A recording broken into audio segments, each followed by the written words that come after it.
You know, as much as I love calling out the folks over at TechLore for the nonsense, it's much more satisfying when their own viewers take notice and call them out on their BS.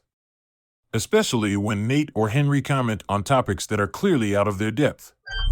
What modern CPUs do, as far as I know across the board, or at least 99% of the time, is they basically try to guess what you're going to do next. And not in like an AI predictive kind of way, but just, if you open the browser, they will load, you might open your bookmarks next. You might start typing into the address bar next. You might do all these different things. So what it does is it will preload. You can almost think of it like a multiverse thing if you're a sci-fi fan.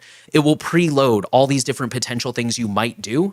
And then once you pick one, it kind of wipes everything else and repeats the process. So again, let's say you open your browser, it might load the bookmarks, it might load the address bar, it might load this, that, and the other. Once you click on the address bar, it wipes out the bookmarks and everything else. And now it says, okay, you might type Google, you might type Proton Mail, you might type this or that.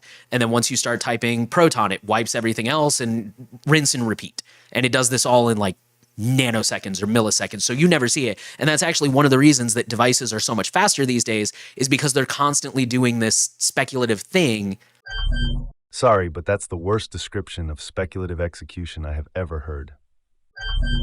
I came in the comments to say this. Worst description of branch prediction speculation attack given.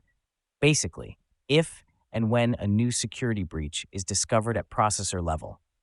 More precisely, on the speculative execution that all processors nowadays have, it's game over. You either ignore it or move to a newer one to evade the breach. Fixing it comes with a performance hit or open ways for new ones because the fix didn't fix it properly. I have things to say about Apple products, but I let people buy them because there is money to make on their back. Speculative execution of code has nothing to do with user behavior. Sometimes it doesn't work by just try to explain some words from dictionary or imagination. Speculative execution is not a guess. It is executing both outcomes before a test result is complete. So if the outcome is A, then the results of the B execution are simply forgotten.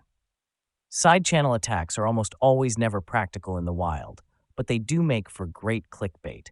Big ring ear piercings are very last decade and weren't exactly charming then either.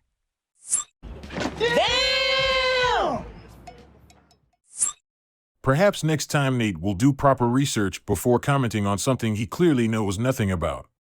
Better yet, maybe he'll just admit he doesn't know something and not try to BS his way through an explanation like some essay question on a test.